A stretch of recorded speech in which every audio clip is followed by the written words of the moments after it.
Hello students, so we would move ahead in the chapter the principles of inheritance and variations, and we would talk about the Mendelian concepts. In the previous lecture we did talk about the non-Mendelian concepts of heredity, and in today's lecture we'll talk about the Mendelian concepts of inheritance. Okay? So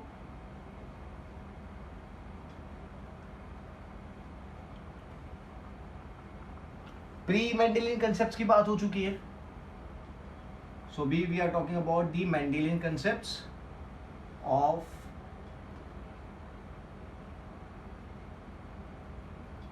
inheritance. ठीक है. So we'll talk about Mendel first.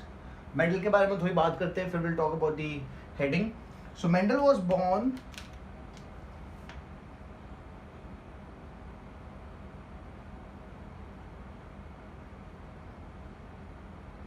मैंने previous lecture में बोला था Mendel is known as the father of genetics. ठीक है. So Mendel was born in the year 1822. I'll put it as 22 July 1822. ठीक है. 22 July 1822. Okay, and he did his research.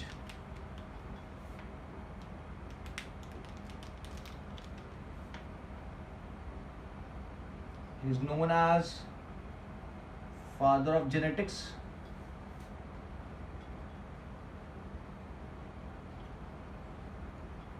किसके ऊपर रिसर्च किया था? ये 10th का क्वेश्चन है. किसके ऊपर रिसर्च किया था? So he did his research on pisum sativum, pea plant.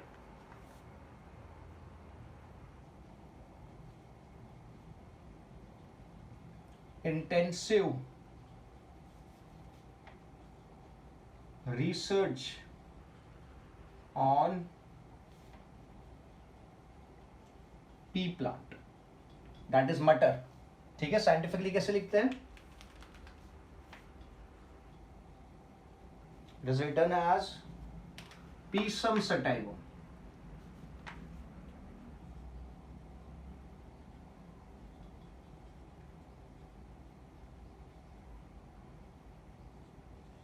ठीक है.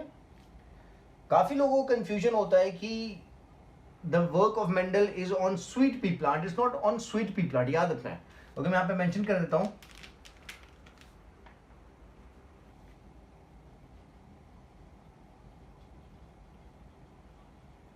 Carry research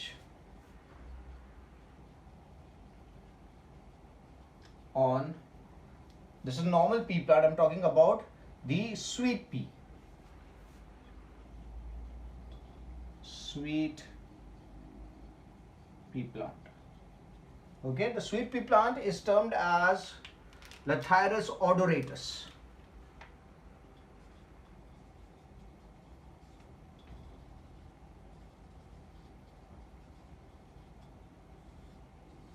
Lathyrus odoratus. ठीक है. तो आपको क्या याद रखना है कि जो रिसर्च वर्क था उसका वो पी प्लांट के ऊपर था. कंफ्यूजन नहीं होना चाहिए. He did not carry research on sweet pea plant, क्योंकि sweet pea plant is Lathyrus odoratus and the pea is Pisum sativum. And I mentioned कि it was a intensive research. क्यों intensive research में बोल रहा हूँ? Because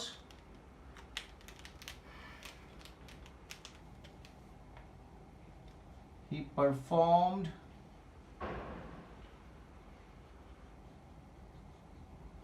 experiment on pea plant for 7 years. 7 years के लिए 7 years तक उसने रिसर्च किया. किसके ऊपर? पी प्लांट के ऊपर. And that is from the year 1856 to 1863. 1856 to 1863. ठीक है. So Mendel was born 22 July 1822. ठीक है. known as the father of genetics. He did intensive research on pea plant, that is Pisum sativum, scientific name है. This is genus, this is species. He did not carry research on sweet pea plant, that is Lathyrus odoratus. And intensive research इसलिए कहा गया क्योंकि इसके जो experiment थे, the practical work was carried forward for 7 years. Okay, from 1856 to 1863. ठीक है. He also proposed postulates of inheritance. Mendel also proposed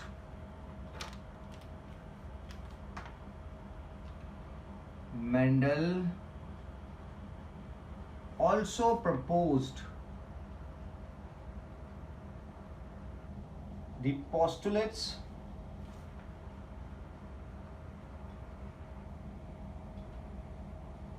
of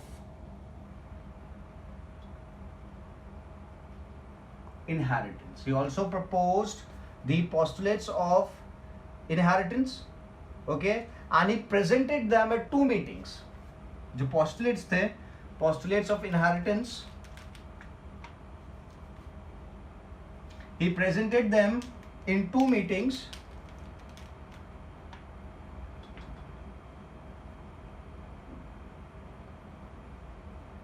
Okay, which were held at the Natural History Society of Brunn, which was held at Natural History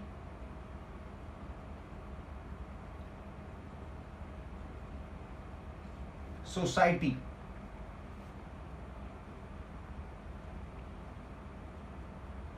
of Brunn. Okay, and that was in the year 1865. That was in the year 1865. ठीक है? तो Mendel also proposed the postulates of inheritance. 2 meetings में उन्होंने ये postulates को रखा था. That is the meeting that was held by the Natural History Society of Brunn. ठीक है? In the year 1865. He also proposed a research paper. Mendel also gave a research paper.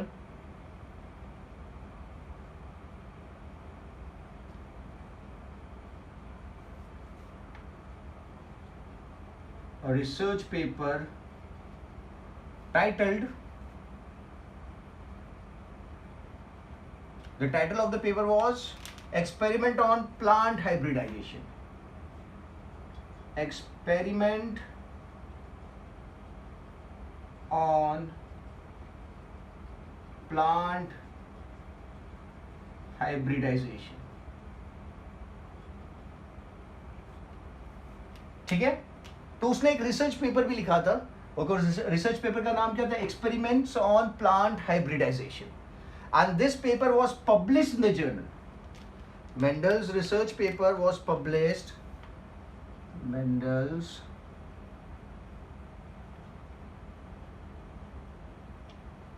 research paper was published in the journal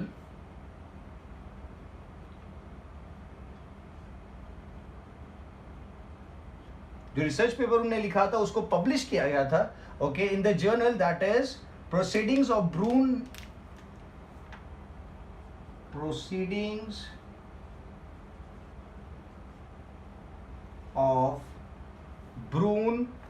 natural history society.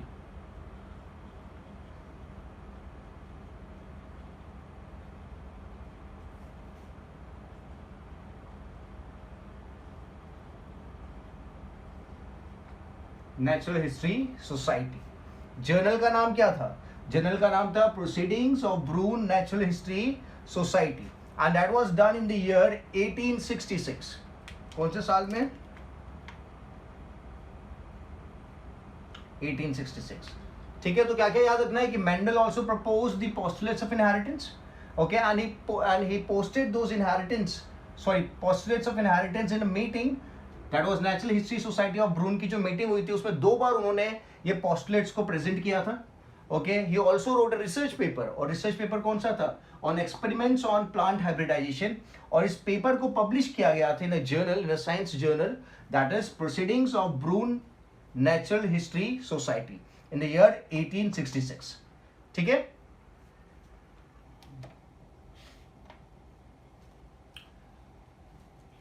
So this was the intensive work of Mendel.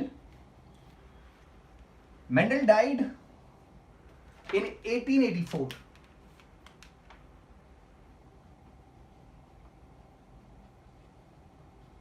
1884. Okay, without any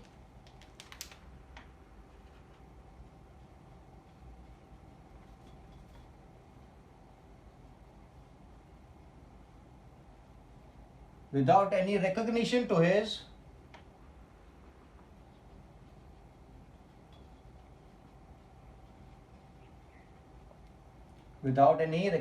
his work. ठीक है, आप सोचो इतना ज्यादा intensive काम किया था, फिर भी he was not recognized for his work.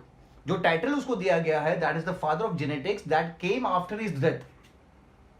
उसकी डेथ के बाद थोड़े बहुत साइंटिस्ट लोग ने उसके वर्क के बारे में देखा, फिर जाके उसको टाइटल दिया गया the father of genetics. But when he was alive, उस टाइम पे nobody considered his work and he was not given the title. ठीक है, so Mendel died in 1884 without any recognition to his work. ठीक है, now the question arises why did people didn't recognise, why Mendel work was not recognized. Why? ठीक है, क्योंकि इतना सारा काम किया तो it should have been recognized, but why it was not recognised? तो यार उस टाइम पीरियड की अगर बात करते तो communication was not easy. Okay, जो जर्नल उसने लिखा था, ओके, वो जर्नल का लिमिटेड सेल हुआ. Okay, the journal was not traveling around the world and people were reading about that journal. Okay, no, it had limited sales because of lack of communication. One of the point is lack of communication. Okay, lack of communication. Okay, इससे क्या हो गया? Okay, the journal, the science, because of lack of communication, the science journal जहां पे उसका paper post किया गया था, उस ज्यादा साइंस जर्नल चली ही नहीं. Because lack of communication, the science journal was sold in limited copies.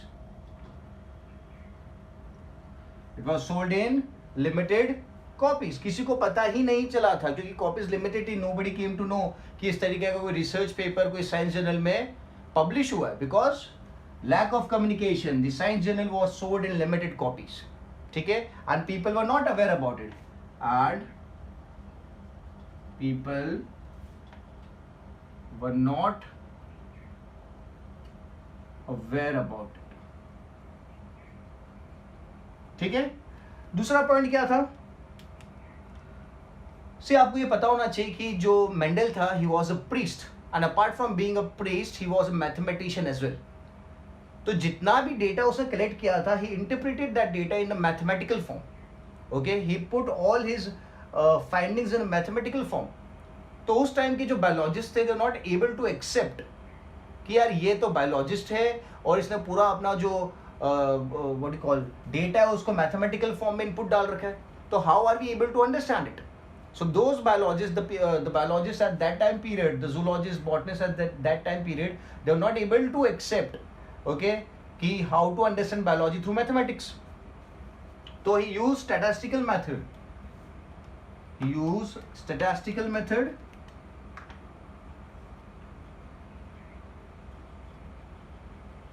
Used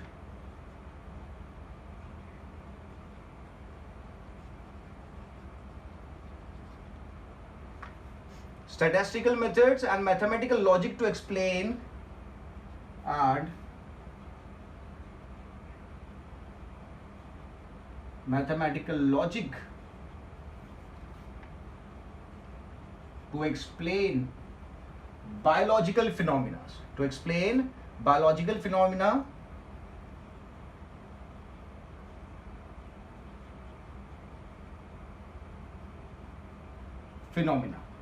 okay, which was not accepted by the people of that time.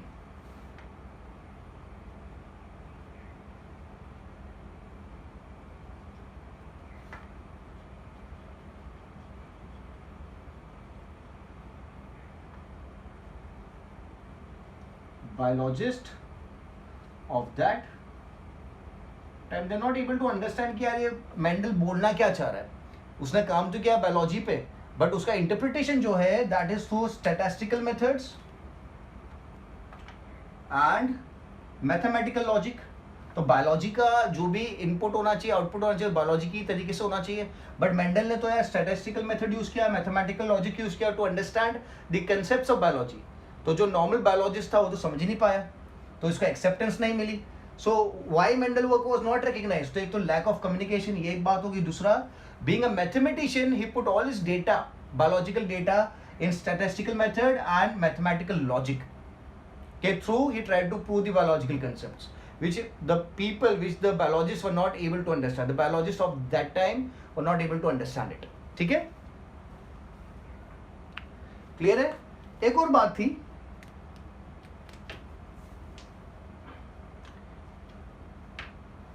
third is he himself suffered failure 2 times, so he was not confident.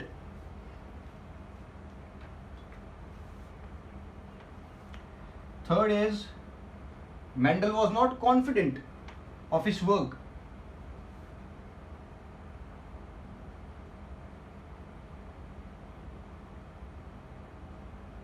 Confident of his work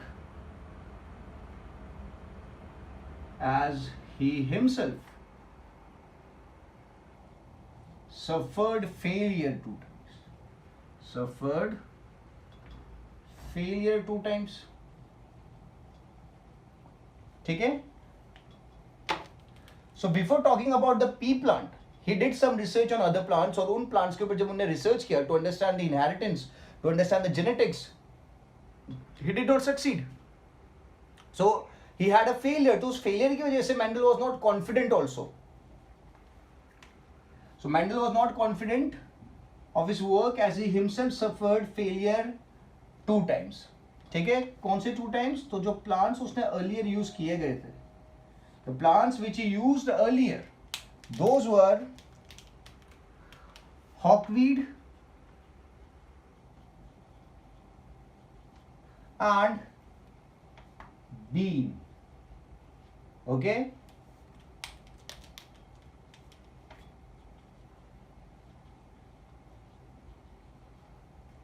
Hyraceum is the name of the hawkweed and bean is lablab. Bean is lablab. ठीक है, clear है. So now you have the idea कि why Mendel work was not recognized. एक तो वो खुद confident नहीं था because he had failure 2 times. दूसरा, उसका जितना भी input था, biological input, he placed it in the statistical method and by the help of mathematical logic he tried to prove the concept of biology. तो जो normal biologist है उसको तो मैथमेटिक्स में इतना आइडिया आएगा नहीं. ठीक है. और फर्स्ट बात क्या थी? फर्स्ट बात ये थी कि यार lack of communication. Okay, journal को ज्यादा सर्कुलेट नहीं किया, ज्यादा कॉपीज नहीं print because people are not aware about him. So this was why Mendel work was not recognized. Now moving ahead, the rediscovery of Mendel's work. Rediscovery of Mendel's work.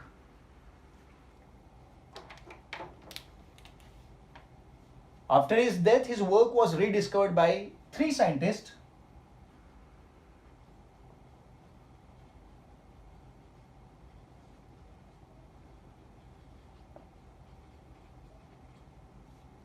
Rediscovery of Mendel's work. तो किसने किया? So it was rediscovered by Hugo de Vries. Okay, that is, this scientist is from Holland. The scientist is from Holland. Another scientist is Carl Correns. Another scientist is Carl Correns, and he was from Germany. नाम आपको याद रखना important है because they were the one who rediscovered the work of Mendel. And the last scientist is Heinrich von Heysenck. Seysenegg. Okay, and this scientist was from Austria. कहां से थे? Austria से थे. ठीक है. So names are very important. This is Erich. So, rediscovery of Mendel's work was done by three scientists, that is Hugo de Vries, Holland, Karl Lorenz, Germany, Erich von Seysenegg, that is Austria. इन तीनों ने Mendel के work को rediscover किया था. और उसमें जो ह्यूगो de varies था उसने तो एक पेपर मेंडल का वो पब्लिश किया. कहां पे? कौन सी जर्नल में? Flora.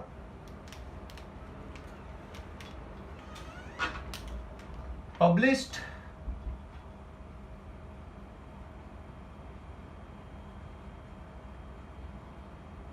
Mendel's work in Science Journal Flora. Flora नाम की एक साइंस जर्नल है, उसमें इसका वर्क पब्लिश भी किया in the year 1901. In the year 1901. ठीक है. So rediscovery of Mendel's work that is done by Hugo de Vries. He is from Holland. Carl Correns Germany. Erich von Seysenegg that is Austria. और Hugo de varies ने क्या किया? ह्यूगो de varies ने उसका एक paper लेके publish Mendel's work in science journal flora that is 1901 in the year 1901. ठीक है. So now one of the question that arises that why did Mendel choose P plant. उन्होंने पी प्लांट ही क्यों choose किया? Why did Mendel choose pea plant. कोई दूसरा plant भी ले सकते थे ना. So one of the reason for it is the small size.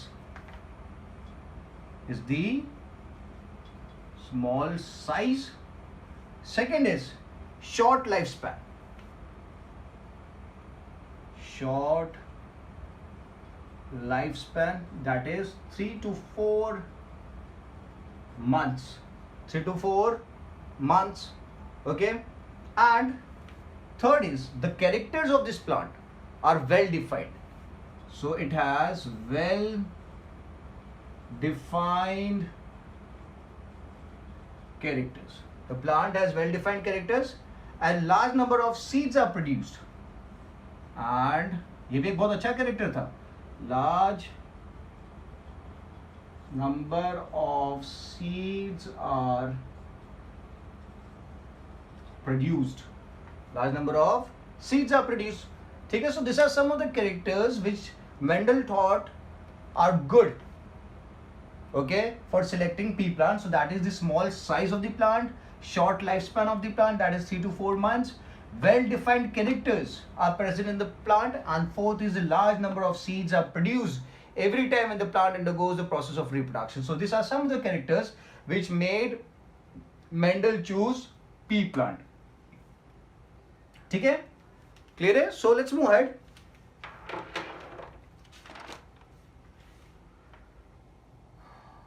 एक और मैं यहाँ पे लिख देता हूँ, नए उसमें लिखते हैं. यहां पे बाइसेक्सुअल फ्लावर्स भी थे. क्या प्रेजेंट था? बाइसेक्सुअल फ्लावर्स प्रेजेंट थे. ये भी कैरेक्टर हुआ, बाइसेक्सुअल फ्लावर्स. सो बाइसेक्सुअल फ्लावर्स प्रेजेंट होने की वजह से प्लांट क्या कर सकता था? सेल्फ पॉलिनेशन कर सकता था. और आप क्रॉस पॉलिनेशन भी करा सकते हो. आप क्रॉस पॉलिनेशन भी करा सकते हो. कैसे कराएंगे? बाइसेक्सुअल फ्लावर है तो क्रॉस पॉलिनेशन कैसे कराएंगे? सो दैट इज, आपको पता है, emasculation and bagging. Emasculation and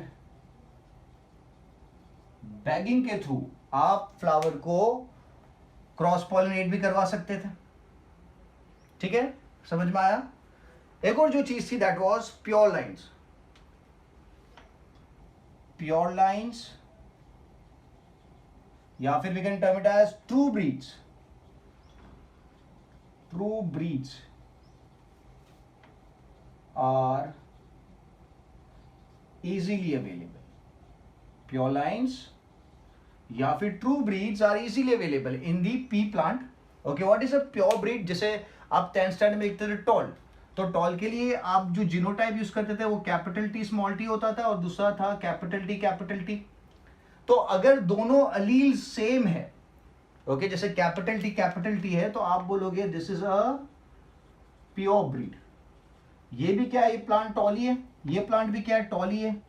but this is not pure, this is impure, because यहाँ पे एक कैपिटल टी है और एक स्मॉल टी है. यहाँ पे दोनों कैपिटल टी है, यहाँ पे दोनों कैपिटल टी है. तो जिस ऑर्गेनिज्म के पास दोनों सेम टाइप के अलील्स होंगे तो वो क्या कहा जाएगा, that would be termed as a pure breed. तो यहाँ पे मटर के अंदर ट्रू ब्रीड्स या फिर प्योर ब्रीड्स बनाना काफी इजी था. अगर आप दोनों पेरेंट्स को प्योर ब्रीड कंसिडर करोगे तो जो ऑफस्प्रिंग आएगा वो भी क्या आएगा, प्योर ब्रीड ही आएगा. ठीक है.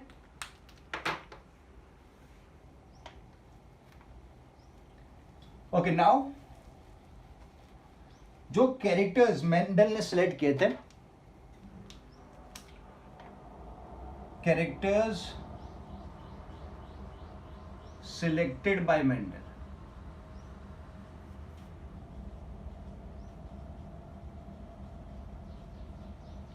कौन से कैरेक्टर्स थे?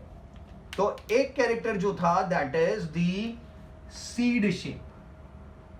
कौन सा कैरेक्टर? Seed shape. ठीक है. दूसरा कैरेक्टर जो दिया था that was the seed colour.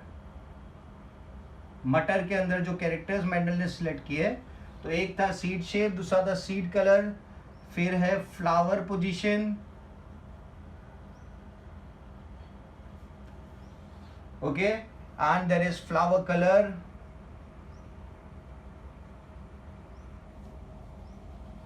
Then there is pod shape. जो मटर के ऊपर का छिलका होता है वो pod shape and pod colour and plant height. ठीक है, यहां पे मैं लिख लेता हूं height. So this was some of the characters those was selected by Mendel, okay, regarding the pea plant, because they have very well defined characters. अभी बात हुई थी. तो हाइट की अगर बात करते हैं तो हर एक कैरेक्टर की दो वेराइटीज अवेलेबल थी. हर एक कैरेक्टर की दो वेराइटीज अवेलेबल थी, दो ट्रेट्स अवेलेबल थे. Traits, trait 2, trait 1. पहला ट्रेट हाइट था, तो उसका क्या है, so there is tall and dwarf. Tall and dwarf. Seed shape की बात करते हैं तो round and wrinkled. Seed colour की बात करते हैं तो yellow and green. Flower position की बात करते हैं तो एक्सल पोजीशन, मतलब साइड में फ्लावर उगता है, and apical position, that is tip पे फ्लावर ग्रो करता है. Axil position and apical position. Flower colour की अगर बात करते हैं, सो फ्लावर कलर में we have violet and white variety. Pod shape की बात करते हैं, so the pod shape is flat and constricted. Flat and constricted. Okay, flat मतलब जो शेप होगा मटर के ऊपर का जो कवर होता है उसका जो शेप होगा, it could be like flat like this और it could be constricted like this. ठीक है. एंड पॉड कलर की बात करते हैं तो पॉड कलर इज ग्रीन या फिर येलो. ग्रीन या फिर येलो. समझ में आ गया? So 1 2 3 4 5 6 7 characters were selected by Mendel. This are the characters and this are the varieties. Okay, तो हाइट में टॉल हो सकता है, ड्वार्फ हो सकता है, सीड शेप में राउंड हो सकता है, रिंकल्ड हो सकता है, सीड कलर में येलो हो सकता है, ग्रीन हो सकता है, फ्लावर पोजीशन में एक्सल पोजीशन हो सकती है, एपिकल पोजीशन हो सकती है, फ्लावर कलर वायलेट या व्हाइट हो सकता है, पॉड शेप फ्लैट या फिर कॉन्स्ट्रिक्टेड हो सकता है, और pod colour green and yellow होता है. ठीक है, क्लियर है? नाउ यहाँ पे एक और बात मैं बोलूंगा आपको कि जो पी प्लांट है कंसिस्ट ऑफ जो n है उसका that is 7 chromosome. It consists of n, that is 7 chromosome. N is haploid. In haploid stage, the pea plant has 7 chromosome. ठीक है. In diploid stage क्या हो जाएगा? Number doubles. तो pea plant का अगर diploid stage आप देखो 2n, so 2n हुआ 14. तो n कितना हुआ? n is 7. कैरेक्टर्स कितना है? 7. तो आपको ये नहीं सोचना है कि ये 7 क्रोमोसोम जो है ये 7 कैरेक्टर्स दे रहे. These 7 chromosomes are not giving this 7 characters. These 7 characters are given by only 4 chromosomes. 7 character are only given by 4 chromosomes. 4 chromosome he participate करते हैं ये कैरेक्टर्स देने में. आपको याद रखना है कि भले पी प्लांट के पास हैप्लॉइड स्टेज में 7 क्रोमोसोम है, डिप्लॉइड स्टेज में 14 क्रोमोसोम है. So that doesn't mean the 7 characters are given by 7 chromosome. नहीं, this 7 characters are given by 4 chromosomes only. कौन से 4 chromosomes? So we have 1 chromosome number 1, chromosome number 4, chromosome number 5 and chromosome number 7. ठीक है, ये 4 chromosomes ही ये characters देते हैं. पूरे के पूरे 7 क्रोमोसोम में कैरेक्टर्स नहीं देते हैं. तो जैसे कि अगर बात करते हैं सीड शेप की, अगर मैं बात करता हूं तो ये कैरेक्टर दिया गया बाय क्रोमोसोम 7. सीड कलर की बात करता हूं तो this is given by chromosome 1. Flower position की बात करता हूं तो it is given by chromosome 4. Flower colour की बात करते हैं तो it is given by chromosome 1. Pod shape की बात करते हैं तो it is given by chromosome 5. Pod colour की बात करते हैं it is given by chromosome 4. और अगर हाइट की बात करते हैं, ओके, हाइट की अगर बात करते हैं तो that is also given by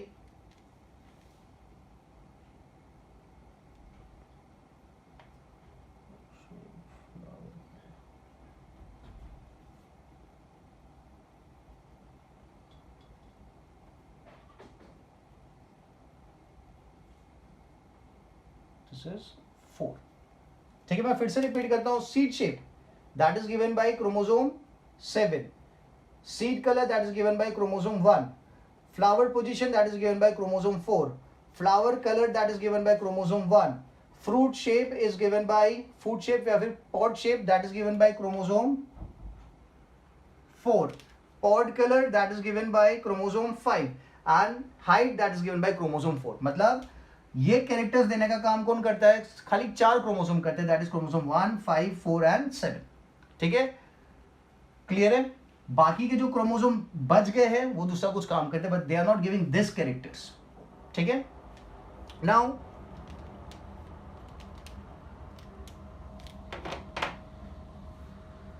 एक और बात देख लेते हैं कि रिंकल्ड सीड्स. यहां पे रिंकल्ड सीड का फॉर्मेशन कौन से प्लांट में होता है? रिंकल सीड्स का फॉर्मेशन कौन से प्लांट्स में होता है ये जानना भी बहुत इंपॉर्टेंट है.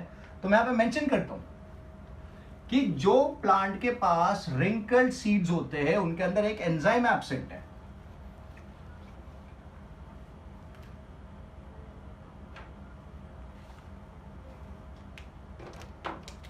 Plants with wrinkled seeds, plants with wrinkled seed do not have, we have the starch binding enzyme, do not have starch binding enzyme which is written as SBE. कैसे लिखा जाता है? SBE. ये एंजाइम मिसिंग है. किसके पास missing है? Plants with wrinkled seeds. ठीक है, अब ये SB करता क्या है? तो ये SB का काम था, जो ग्लूकोज बनता है उसको कन्वर्ट करना स्टार्च में. जो ग्लूकोज बनता है उसे कन्वर्ट करना किस में? स्टार्च में. SB क्या करता है? प्लांट के अंदर फोटोसिंथेसिस के थ्रू जो ग्लूकोज का फॉर्मेशन होता था उसको कन्वर्ट करता था स्टार्च में. अब आपको ये पता होना चाहिए कि ग्लूकोज जो है it is soluble in water. क्या है? सोल्यूबल है. and this is insoluble. It is insoluble. तो अगर SBE प्रेजेंट है तो क्या होगा, स्टार्च का प्रोपोर्शन बढ़ेगा, और अगर SBE एब्सेंट है तो किसका प्रोपोर्शन बढ़ेगा, ग्लूकोज का प्रोपोर्शन बढ़ेगा, शुगर का प्रोपोर्शन बढ़ेगा. तो यहां पर अपन लिखेंगे in absence of SBE, in absence of SBE, that is starch binding enzyme, amount of glucose, या फिर I can also put it as amount of sugar increases, क्योंकि शुगर स्टार्च में कन्वर्ट नहीं हो पा रहा है, ग्लूकोज स्टार्च में कन्वर्ट नहीं हो पा रहा है, तो सेल के अंदर क्या होगा, अमाउंट ऑफ ग्लूकोज और शुगर वुड इंक्रीज. अब जब शुगर का प्रोपोर्शन बढ़ेगा तो क्या हो जाएगा, okay, this would lead to the higher osmotic pressure, it will lead to the higher osmotic pressure and lower water potential. And lower water potential मतलब जो साइड W की वैल्यू थी वो क्या हो जाएगी, वो कम हो जाएगी, क्योंकि सल्यूट क्या है, ज्यादा है ना.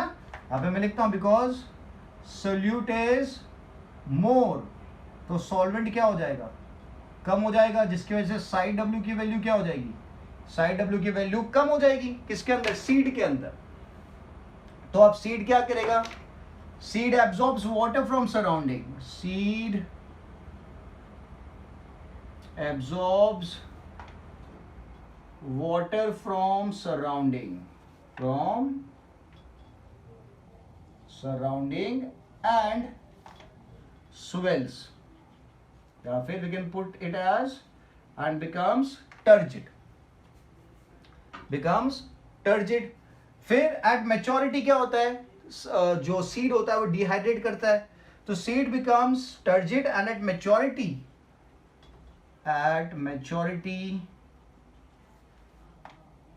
of seed dehydration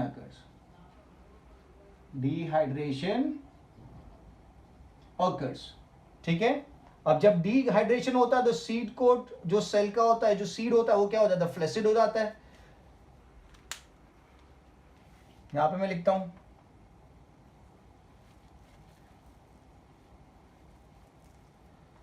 at maturity of seed dehydration occurs and matured seed becomes wrinkled, or matured seed becomes flaccid and appears wrinkled. ठीक है. तो इस तरीके से आपको जिस प्लांट के पास SBE प्रेजेंट होगा तो उसके सीड क्या होंगे, वो तो राउंड हो गए, बट जिसके पास SBE एब्सेंट होगा उनके सीड्स में क्या होगा, उनके सीड की सरफेस रिंकल्ड होगी, क्योंकि उन्होंने क्या किया था, उनके पास SBE नहीं था, इसकी वजह से उनके अंदर शुगर का प्रोपोर्शन बढ़ गया, और शुगर का प्रोपोर्शन बढ़ जाने की वजह से क्या हुआ, उनका वाटर पोटेंशियल कम हो गया, so they absorb water and they got swollen, वो क्या हो गए, फूल गए, दे बिकेम टर्जिड. जब मैच्योरिटी आई तो मैच्योरिटी के टाइम पे उनको क्या करना पड़ता है, they have to undergo the process of dehydration, और जब डिहाइड्रेशन हुआ तो वो क्या हो गए, वो फिर से फ्लैसिड हो गए, एकदम से फूल जाएंगे, और फिर फ्लैसिड हो जाएंगे तो क्या हो जाएगा, लूज हो जाएंगे तो क्या हो जाएगा, जो स्किन है, जो ऊपर का लेयर है सीड का, वो रिंकल्ड हो जाएगा, और सीड कैसा अपीयर करेगा, सीड ऐसा अपीयर करेगा रिंकल्ड फॉर्म में. ठीक है. So this is all because of the presence and absence of SBE. ठीक है, क्लियर है. So I hope this is clear now. I mentioned कि there are 7 characters, but those 7 characters are not given by 7 chromosomes that are found in the pea plant. They are given by only 4 chromosomes. Okay, that is 1 4 5 7, chromosome number 1 4 5 7 ही वो characters देते हैं. ठीक है. दूसरी अपन last में क्या बात करी, SBE की बात करी, that is starch binding enzyme. अगर स्टार्च बाइंडिंग एंजाइम है तो शुगर का अमाउंट कम हो जाएगा, क्योंकि शुगर किस में कन्वर्ट हो जाएगा, स्टार्च में हो जाएगा. ठीक है, तो सेल का वाटर पोटेंशियल क्या रहेगा, ज्यादा रहेगा। बट याले केस में SBE एब्सेंट है, जिसकी वजह से वाटर पोटेंशियल कम हो गया और सेल्स को, सीड को क्या करना पड़ता है, पानी एब्जॉर्ब करना पड़ता है, जिसकी वजह से सीड फूल जाता है, टर्जिड हो जाता है। At the time of maturity dehydration occurs और सीड फिर से फ्लासिड हो जाता है, इसलिए उसका जो ऊपर का लेयर क्या हो जाता है, रिंकल्ड हो जाता है। ठीक है, so I keep this much for the lecture. In the next lecture we would move ahead and will talk about the further details. आप जब भी ये लेक्चर देखोगे you have to make sure आपको नोट्स बनानी है, और नोट्स बनाने के बाद मुझे व्हाट्सएप करना है। ठीक है, चलो बाय बाय।